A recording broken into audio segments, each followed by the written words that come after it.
Okay, good afternoon, everyone, and welcome this afternoon to Entrepreneurship to the Point. Entrepreneurship to the Point is a platform to inform, equip, and inspire you as entrepreneurs. So my name is Desigan Chetty, and I'll be your host this afternoon. As you know, during this period, for those of you that have been following us, we've been having various conversations with experts from the various relief funds, experts to assist you in ways to equip your business, given the challenging times that we are going through, as well as hearing the real stories of entrepreneurs for us to gather inspiration. So please do remember to follow us on our social media sites. Please do register on our website. It's www.ettp.co.za. Sign up to the newsletter so that you can be kept in the know of future sessions that are coming up. Also, please do like and subscribe on our YouTube channel. All the conversations that we have on this platform are available immediately after. So please do share them with your networks and anyone else that you may find is interested in this kind of conversation, especially entrepreneurs. We realize it's a difficult time out there, and all advice is really appreciated and welcomed. So today we continue our discussion in partnership with the Anzisha Prize with some of their very young entrepreneurs. And I'm sure you'll admit that for many of you that have joined us for subsequent discussions or prior discussions, we've had some really, really great discussions with young entrepreneurs across the continent who, despite having their various challenges in their own respective countries, have really developed innovative solutions and have contributed to the growth of their enterprises, and also having a social conscience about it in terms of the type of impact that they wish to achieve. So today is no different. I'm really glad and excited to be having the discussion this afternoon with Khalid Abushadi. So let me tell you a little bit about Khalid before I hand over to him. So Khalid was selected by Forbes as one of the most promising young entrepreneurs in Africa in 2013. And he was also recognized as a young global changer by the G20 organization. So Khalid is also the founder and CEO of Teradix, which is a leading e-procurement platform, solutions platform for businesses in the Middle East and Africa. And Khalid will definitely speak about this a little bit more. So Khalid also has more than 10 years of experience of building successful teams and products with high impact, while still, maintaining customer centricity. So Khalid, on behalf of Entrepreneurship to the Point, good afternoon, and thank you for joining us this afternoon. Good afternoon. The pleasure is mine joining you. I'm trying today to share my story, trying to be a good inspiration for someone who really wanted to start and kick off their journey with entrepreneurship and business and so on. Great. Okay, thank you. Thank you so much, Khalid. I think maybe for us to kick things off a little bit, I think let's go back in time to describe to us, where do you come from? What is your background, family, and when did the entrepreneurship bug bite you? Great. So my story, I'm from proud Egypt. I'm proud Egyptian, and I've been most of my time in Egypt. I'm now 29 years old. Just head of August, I just completed the 29 years old. So I'm married, and I'm becoming a father in a few weeks. So this is another milestone. Oh, congratulations! I have a twin, so you can have another Khalid just in front of you.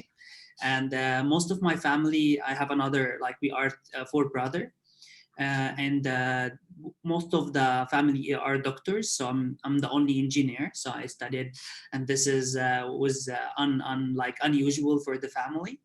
I studied engineering at Montevideo University here in Egypt, and I was lucky enough to get to know more about entrepreneurship and the journey of building business at Kelly School of Business at Indiana University in the U.S. I studied a little semester there about the entrepreneurship and how you build a startup. So this is about my educational background, but for me, like what really empowered me was my family, because I guess when you have a great family that cares about education and trying to really empower and give to the community around you, this is the seed that every family should be doing for their like kids, and this is have been done early on. So I guess this is one of the odds that I became the only engineer on a family that's all of them are doctors. So I guess this was the first like brave decision I've made, that I don't like to be a doctor. I wanted to be engineer and build stuff. So they supported me on that. And going again to the university, I've been the only student who didn't code or trying to be a real engineer. I was trying to help other people to become engineer, but I really wasn't that like the one who's really coding and one who's trying to do the engineering work. I was always interested on other things. I didn't know at that time what is that. So what I'm gonna do when I'm graduating, what you're really gonna work. I didn't know at that time, but I was lucky that I've been supporting everyone trying to be a normal engineer. So I started the first like student activity in my university back then, and I helped a lot of people to really connect with graduates from our college, which was something was not been done. And then after the revolution at 2011. The support come to Egypt. So the entrepreneurship started at that time. And I was lucky to get to really travel to the US at that point, try to understand what I'm going to do. I love building ideas out of the ground and taking it to the next level. And I started to learn from that point. I came back from the US and I have the basic. And now I can know what is I'm going to do in my future. So I started after then our graduation project. I wanted to not just be a graduation project, but actually to be a business. And then I started to select one problem that I really care about, which is helping the visually impaired people and really making that impact with this technology. So I gathered the project team of 10, I guess. And we set it one goal, and this is a main message for our story today. So I guess we all of us have been working under one goal, to win a nationwide competition for the engineering project. So this is the goal that we all set, and we all tailored around this goal. And we have the days comes and then at this competition we won over, I guess, 10 competition globally and locally, but we lost this competition. So the only goal that we have set, we have lost it. So we actually failed on this, achieving this goal. But we won a lot of other competition globally. And I remember one on the Sweden, and we have been the number one globally with this idea. And that's why Forbes write about us and many other big magazine. But the goal that we have set for ourselves, we actually failed on that. So this is one of the odds when you see why we failed. It's not about us. It was something outside our hands and something related to corruption. So I guess this is my next like I take a break after this journey, and then I started to see what is the limitation of our country and our nation. It's about corruption. When you start to see people trying to manipulate things in their favor. So I started to pick up this mission to try to really help solving this big problem in our continent, I guess. So that's why I started TERDx on the next phase of my life. And I was lucky enough to have with my other co-founders who joined me on that. And today we are building TERDx, which is the largest e-procurement solution here in Egypt today. And we are working with hundreds of big companies in Egypt solving their sourcing and procurement problem. So I guess, if I can interject before we get into TEDx, yeah. Just so you studied overseas, Yeah. came back to South Africa to Egypt, with the objective of using the skill and the experience that you obtained as an engineer. So what was that like? Because from a family perspective, as you said, all your other family members were doctors or Yes. siblings. Did you get the kind of support that you needed? Now that you are kind of embarking on this journey of entrepreneurship, and certainly being someone that is sensitive to the challenges and the problems out there, and finding ways to build solutions around them. How Yeah. important was that level of support from family and friends? So basically, I have to admit it's not like the same support if you are a doctor, because it's not about the willingness, but it's about the knowledge. Because I have that time. No one knows about entrepreneurship. No one knows about like young person doing a business. Are you crazy? So this wasn't something easy. But what I was lucky, because my father had been always a courage man, so he always push us to new things and let us try to navigate it ourselves. And he's watching us, and at any time when we need help. So I didn't learn how from them how to get to build a business, because they didn't do it before. But So, they got me the courage to try new things and never worry about it. So this is what you need at early stage, because when you have the passion, the energy to do new things, you need yes, someone to push you forward and watch you. Because if you fail, he will be back at your back, trying to get you on track for them. So maybe you can study again and get to the medical if you fail. But you never, when you do things that you love and it matches your skill set and your mindset, it's the failure become no, it's not an option for you. So I guess the family support is very critical. But on the psychological part, because the technological or the paths today is way different that our father's paths. So they maybe don't have the knowledge and the experience to help you building that. But the emotional support is very crucial, and I was lucky to have it from my father, from my twin, from my other like family member. And this is great. I was lucky to having this great family, I guess. This yeah. one what made me today. Yeah. Okay. And Kali, tell me from a business perspective. So you may have had the family support and the family system to support your ambition. Did you where did you go for to understand the business support elements that you may have required? Okay. So when I traveled to the US, it was like very focused program to get the basic knowledge. And then when I started there, like Mopser, like the wearable belt for the visually impaired, I didn't have very like it's very basic understanding of business. I then joined the like one of the accelerator here in Egypt at the American University here. And then I spent 9 months is getting the full training I need. So it gives me the full theoretical information that you would need to have. And then I started to practice. So to start Teradix, I really wanted to get the real experience. What is the corruption? How the corruption is happening? How the transactions is done, and how the procurement actually is done in Egypt. So I started to work. Like I gave myself 6 months to go to one of the companies and actually tell them, hey, I'm very good at sales and marketing. I will manage your business, but I will learn from give me the full access, and I will make you achieve the goal that we set together.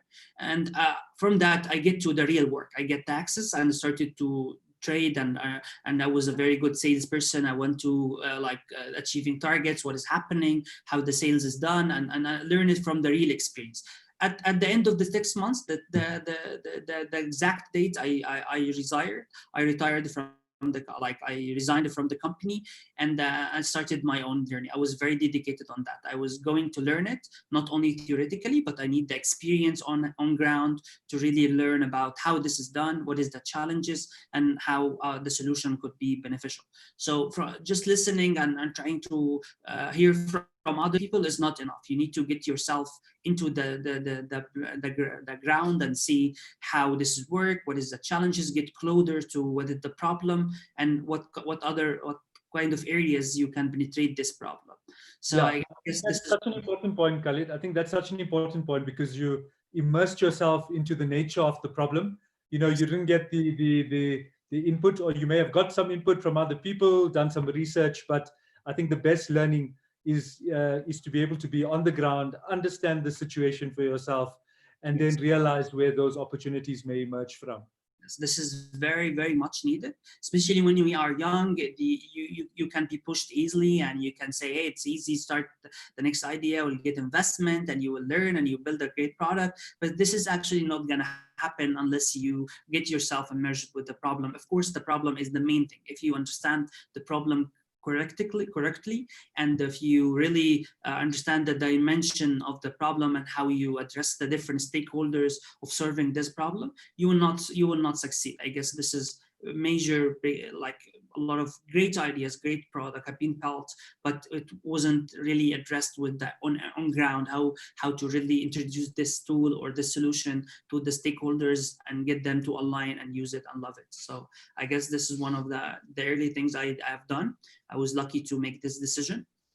And this is actually reminding me, was one of the early problems that I thought, like I didn't mention, that having a twin is something that is very noticeable. And you have a lot of people, like we have been very like on the top students, so people always compare. So you trying to really crave the past for you, because we are very similar, we are top students. So you have to like people try, hey, they compare you with your twin and see you're supposed to gonna be a doctor.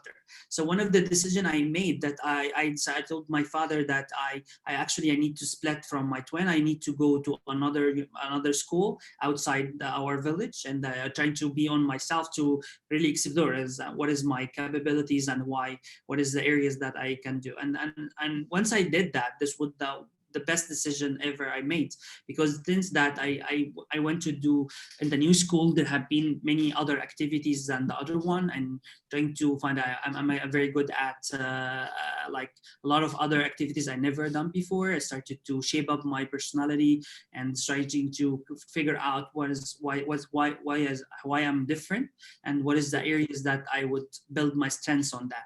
So when you take the risk, when you get out of your comfort and start to put yourself into new experience that's hard and tough, you start to build up your character and your personality around that. So I guess these decisions have been made because of this. Is when you are young, you made such small decision, but the impact is huge. So I guess this is very important. I guess for you as a kid, when you feel you have something that is different than others, and you wanted to explore it, give yourself that chance. And if you are lucky to have a family to support that, so you have a good odd on your favor. But if you are have a problem convincing, try it more and more until you reach your goal. So I guess this is about the technicality of how we realize the problem and why I wanted to do that. Yeah, absolutely. I think it's such a fascinating story just to be able to delve into your own background, because that really builds context around the next phase, which I want to speak about. But before I introduce Teradix, I just want to welcome everyone this afternoon that's joining us on the call. We are in conversation with Khalid Abushadi. He is the founder and CEO of Teradix. He is part of the Anzisha Prize community, who we have been profiling for the past couple of weeks on this profile on the platform. Really dynamic entrepreneurs, addressing some real problems within the African continent and sharing their stories with us. So please remember, do follow us on www.ettp.co.za. Also visit our YouTube channel, like and subscribe. Sign up to our newsletter as well to be kept in the know of forthcoming events that are going to happen. Also want to appeal to our attendees this afternoon. Please do post your questions on the chat. Any questions that you have for Khalid, just around his experiences, some of his challenges, or generally just to to compliment. I don't think we often do that enough, to be able to recognize excellence. So Khalid, Let's speak a little bit about Teradix. I'm just going to read out, what Teradix is all about, and you can tell us how that was formed in relation to solving some of these problems in society. And you mentioned, um, corruption a couple of times. So just like you to expand on that. So Teradix is a cloud-based e-sourcing platform helping businesses to efficiently and transparently manage their entire sourcing process. And this includes from strategic sourcing, indirect spend, supplier management, tender management, and powered by thousands of verified suppliers in all sectors. So tell us a little bit around how Teradix was founded. Yes, great. So uh, since I get my hands into this problem that's in our continent and especially in Egypt, that there's people who's really like I will not say it from a corruption in a negative way, but uh, inefficiencies in our countries have been a very, very big challenge. So if you even you are not corrupted, but you are not efficient, so this is creating like businesses lose on the money side, and on the supplier side, only few suppliers or small companies will get the cake. So you don't have the equality on sharing the opportunity. So I got fascinated about this problem because if you solve that, so hundreds of thousands of companies in Egypt can take the same equal opportunity. If a big companies like one of the larger automotive companies here in Egypt, they wanted to have a small project on our platform, buying some laptops, let's say. So they have been always working with 5 suppliers they have connection with, because this is something that they get normal to it. But they come to our platform, to Teradix, and they submit that we want to buy, let's 5 laptops. The requests have been sent to more than 5,000 companies, and they have started to get the same access to the opportunities. And actually, the one who won the opportunity is one far, far more from dealing with such big companies. So now what happened that the inefficiencies that to access all of these suppliers need a lot of work, and they have been doing this in a manual way, like emails, like calls, and all of these traditional ways. So it's not efficient and will not scale out to guarantee for them that they have get the best prices. On the same time, they have been efficient on their time and resources that is dedicated. So that's what Teradix jump in. It's between the buyers who have a lot of requests and manage a lot of procurement cycle, and on the smaller and medium suppliers who have he has very care, very trying to get access to these suppliers. So when we come to the middle and we do it effectively, that we share the right resources and the right RFQs to the right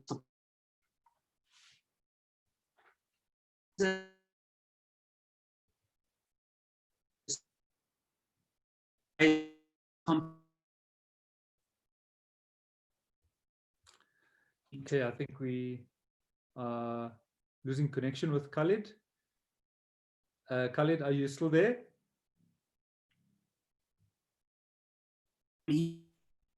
I'll just try and pause his video. No. Okay.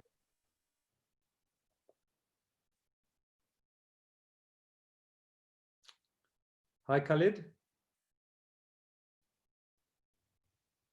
Okay, I think we have a slight challenge with reception.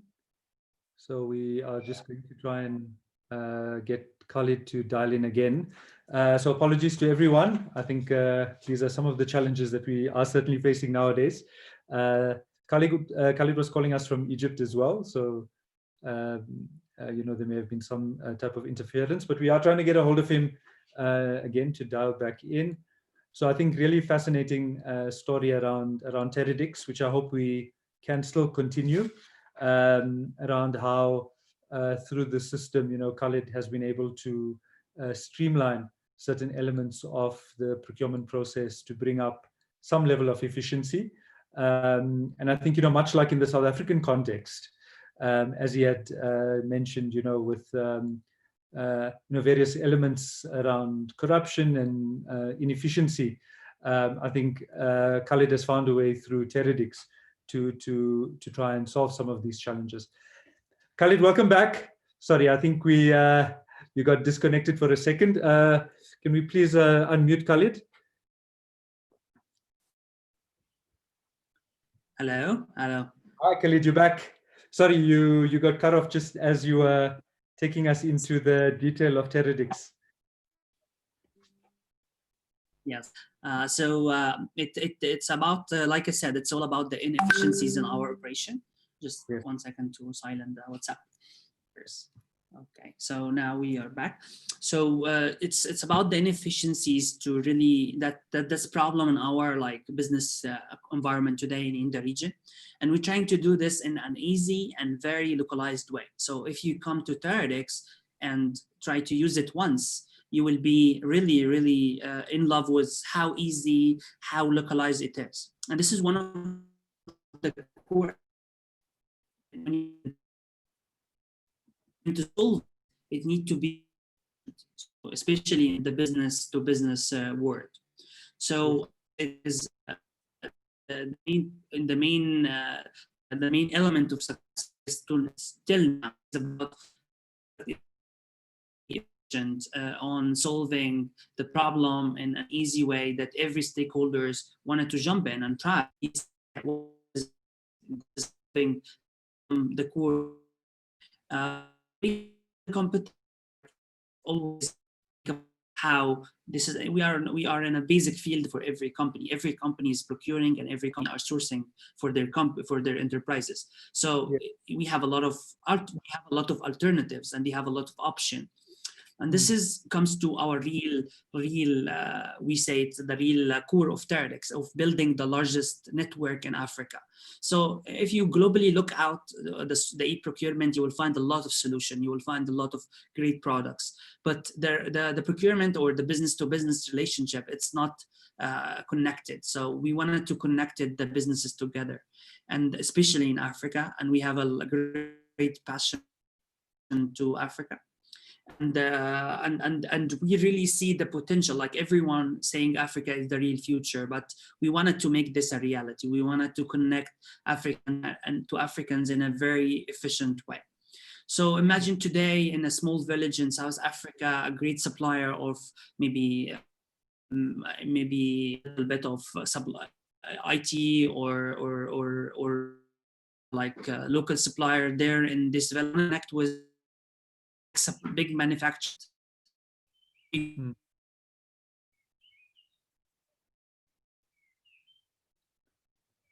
Okay. Unfortunately, our connection is it's always Murphy's law. You know, when we did the pre-test, it was all perfect. I'll try to change the internet so I can maybe have a little bit more stable connection. Okay, great. Give me like a second, please. Okay, sure, no problem. So I think, yeah, some really important points from you, Khalid, just around the localization of opportunities. And I think it's only through developing transparent processes and when we compete for opportunities that we can allow, you know, people from disenfranchised backgrounds, you know, small business owners who find themselves distant from economic opportunity, that are able to then you know, get onto this platform to offer their goods and services. Okay, we're just giving Khalid a moment to reconnect. For those of you that are joining us this afternoon, welcome. Welcome to our discussion with Khalid, who is the CEO of Teradix. He's part of the Anzisha Prize entrepreneurs, very young entrepreneurs who are doing some remarkable things in the African continent. And we're speaking to Khalid this afternoon just around some of his solutions that he's come up with, particularly around the supply chain side, and all the great work that he's doing through Teradix, who you know, wants to be able to create the largest business network in South Africa of potential suppliers of services, and really using Teradix as a platform to enable access to opportunities in various markets. Are you back, Khalid? Yes, I'm back. So great description. So I guess that's what we really wanted to do in a simple. So I guess this is very powerful and very, very powerful to most of the small and medium companies like your organization trying to help. We really care about these companies, and they are representing more than 80 to 90% of our economy. And they lack a lot of resources. So today, imagine if they are connected together, imagine all of them can really connect to the same big opportunity, the same access equally. And it's all about them for them to learn and compete and try to build the rapport with the big opportunities that comes. And this is what we really wanted to achieve on the long term. And we see this like Alibaba when they started in China. This was a revolutionary platform that really made the manufacturing side very accessible to most of the world. And today, we in Africa, we don't have a big manufacturing arm today in most of the countries, but there's a big movement for the region to really move into manufacturing and have our own products and have our own supplier providers. And this is TREDx, when this moment come, will be a good platform, the same way Alibaba have been done for the Chinese manufacturing to really empower them. So, but we were taking it in a very efficient way. So today the region or the market doesn't have this boom. So we wanted to, from a purchasing perspective, from the like buying the needed stuff, but our vision is to really power the small and medium companies the same way Alibaba did back into like 2000, and the same empowerment that they done to the local supplier there. And this is how we really wanted to grow in the region and in Africa, especially as soon as we can, and trying to impact as many suppliers and the small businesses as much as we can. Okay, excellent. So given the current scenario that we're going through, COVID-19 pandemic, us having various challenges around the continent in relation to that, tell us a little bit around TREDx's approach during this time. I came across a very interesting article that you wrote on LinkedIn, just around how corporate or large supply chains need to be thinking differently around their supply chain processes and how they start encouraging these access points for small businesses. Yes, of course. So this have been very challenging time, I know, for most of the businesses, small and large. And for the large companies have been more stressful because you have a lot of resources, a lot of challenges to manage. And if you came with the same mindset before coronavirus, you will find a lot of difficulties to navigate this like we've said. So what we have been TREDx, when we identified that this is gonna stay and this is a big problem that will take years to be solved, we started to really trying to give the right solution. So for most of the big businesses, they have been like counting on foreign supply chain, foreign supplier to supply their products. And in a moment, they have lost all of these connection. In a moment, they have like cut off all the connection with the outside world. So they have been trying to looking for alternative for local suppliers, trying to operate like normal for their like consumer base, especially in the food and beverage, especially on the medical and the like all the medicine and the medical and pharma businesses have been trying to enforcedly try to find a local supplier. And we at TREDx at this stage, we weren't that focused on these businesses, but once we find out that there is a big need now and we need to act on that, we started to reshape the platform very fast to try to be the sourcing arm for these big businesses, so they can find out the suppliers, the local supplier who can relocate their business with on a long term, not only on a short term, but to really navigate the problem and start to redirect their direction from outside sourcing to inside sourcing and trying to find the best suppliers.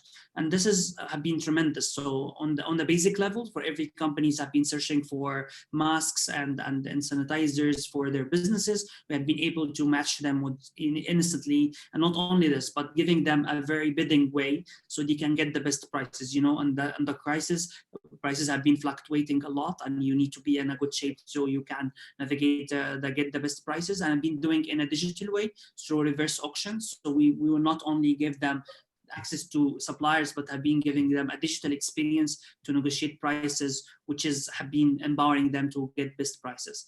And this was the basic thing. But on the long term, how we build a very efficient tool for them to source and really find the matching supply for their long-term relationship. So this is the core of Teradx, how we evaluate, how we rank, and we settle down to give you the right match with your supplier. And this has been tremendous because now we have a bigger base. So COVID have been impacting Teradx in a very good way, because most of businesses now are going to being digital and trying to work from home, and this was not possible. Like they have been doing like signing papers and trying to all of that. Now they go to, like, we have a company who have 50 procurement specialists. They're now collaborating together on the platform in a very efficient matters, having like the workflow easy, and the audit is between them, and the financials have been done in a very efficient way. You know, this is a big problem between the financial team and the procurement team. So being practical, at the same time giving them what they really need on short and long term, have been a key asset for our long-term strategy for boost coronavirus. And working with these customers and working with these businesses, we have identified the articles you have read, that I guess if I will mention someone, it's all about communication. So the companies who succeeded in communicating internally and externally in an efficient manner with their suppliers, with their stakeholders, with their customers, they have been actually increased the loyalty, and now they will start to rebound strongly than ever.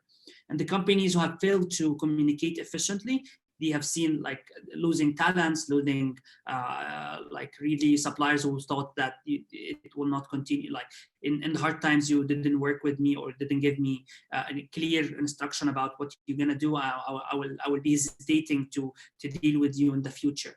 So the communication is very efficient, and one of the things that we do at Teradx, that we facilitate this communication in a very efficient manner, either internally with your teams or externally with your supplier. You have a unified platform to communicate with all of that, and cross teams and cross company collaboration. And this is a very cornerstone, I guess, for one I've seen companies who have making a big success.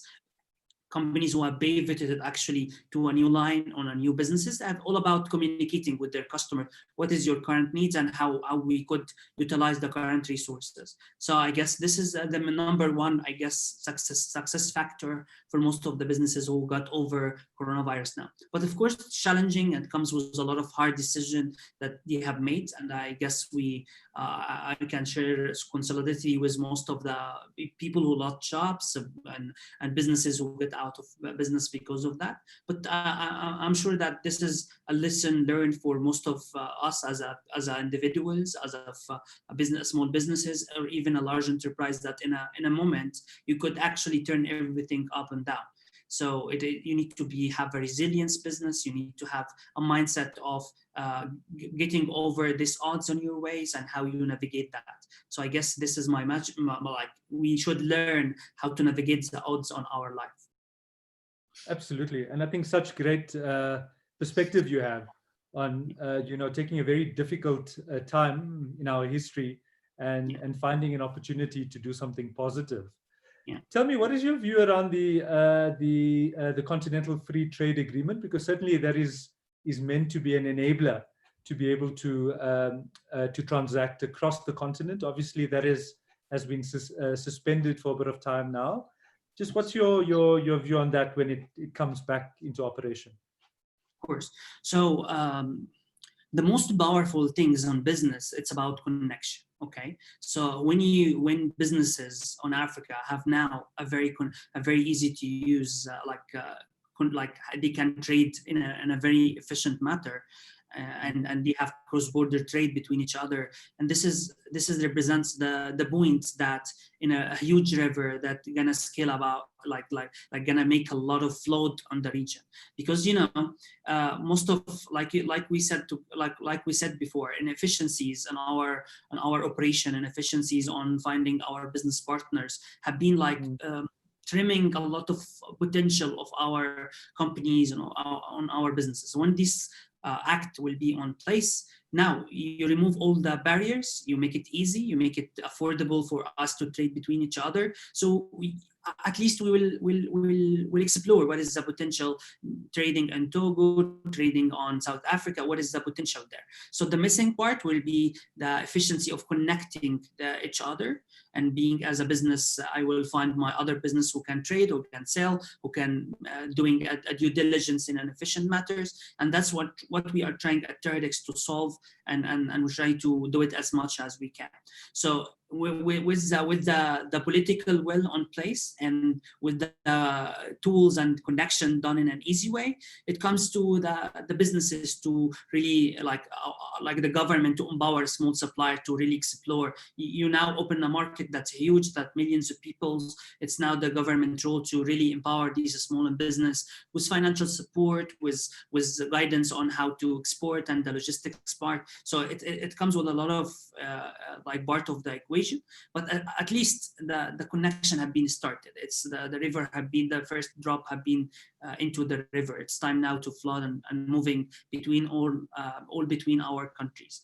I guess it's a very positive point. It comes, of course, with a lot of challenges ahead of us, but it's a good way to start out the new century with having this agreement on place. Yeah, no, absolutely.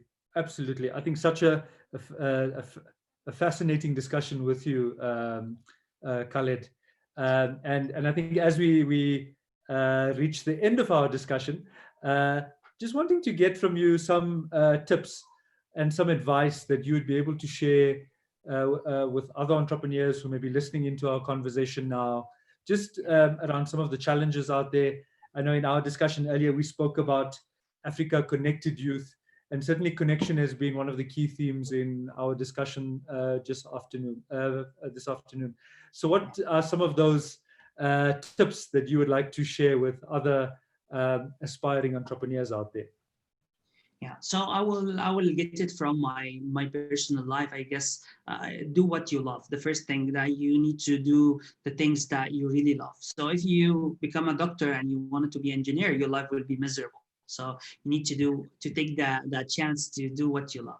The second thing is you really to immerse with people and experiences. So that whatever there's an opportunity for you to immerse with something, do it. Don't look for the short-term benefits. Look for the network and the connection that you're gonna make in your life. It will come later to support you. So the third one, and if you wanted to start the business, don't fall in love with the solution. Just really love your problem, and trying to it really becomes your like another fiance or your next wife. You need to love it. You need to trying to identify how you deal with it, what is the challenges. You need to deal with it as your wife, really. So don't fall in love with the solution, fall in love with the problem.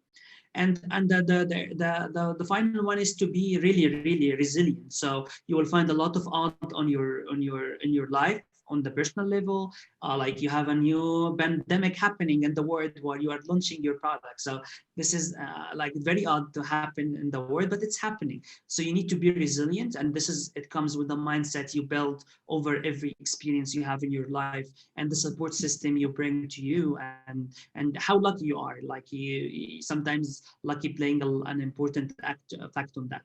But all of this will not happen if you are not hardworking. So all of these points, it comes with hard work and spending days and nights doing what you love, and immersing with as much people and experiences you have, and on the same time building this resilience mindset across the journey. So it's a journey. You need to love it. You need to work, and then success is just a matter of luck and hard work.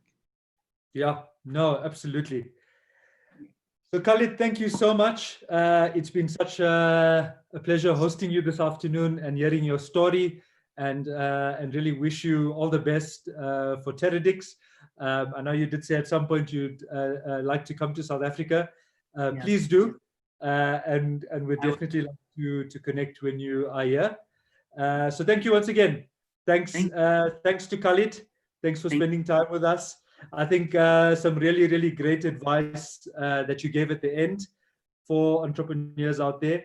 And I just want to touch on it. You know, do what you love, immerse yourself, and create networks around you to leverage. The third point was love your problem, and I love the way that you describe that. Love your problem, embrace it. Also be resilient, irrespective of your situation out there. There's bound to be other challenges, perhaps not as severe as a global pandemic, but there certainly will be challenges out there. And I think the key thing, as you said, Khalid, is that all of this is still underpinned by hard work and dedication. So any last words from you before we conclude? So Khalid, anything else you'd like to add before we conclude? I would love to really thank Enterprise because they are doing a great job. So, like I said, if you need this the first push, and when you are young, and I think when I was young, like recognized by an entity I never met, I never know about South Africa at that time, and then you find someone to believe in you and give you a recognition and trying to cross the road, trying to be your like building a fellowship, and I guess they are doing a great job. I really give them a great. I would love everyone to know about them, and I would love to be their ambassador everywhere if I could be. So I guess the doing a great job. I wanted to thank them for recommending me here, and I wish that I really come to the South Africa and meet you and meet them in person. So I really support their mission. Yeah, no, absolutely. Thank you so much, Khalid. I'm sure once all the restrictions are lifted, that will become more of a reality. So thank you once again for your time this afternoon. Thanks to our audience this afternoon for staying on for the call and for listening to Khalid's great story. Just to give you a heads up around our session happening on the 6th of August this week. It's in collaboration with the WPN, the Women's Property Network. And what we're going to be talking about is the basics of access to opportunities in the property sector. The conversation is going to be hosted by Ngateko Mbambo, who is one of our program managers at Property Point. And she is going to be in discussion with Tuli, who's the WPN Gauteng chair. Sandy Mbutuma, who is no stranger to us at Property Point. She's the CEO of Azaro Quantity Surveyors. Nkumisa Dube, who is the head of supply chain at Moana Properties. So please do join us on Thursday, the 6th of August at 12 p.m. for this lunchtime conversation. It's a panel full of powerful women who are going to be sharing some of their insights and learnings to the basics of how to access opportunities within the property sector. So I'm Desigan Chetty. Thank you for joining us this afternoon on Entrepreneurship to the Point, and enjoy the rest of your day.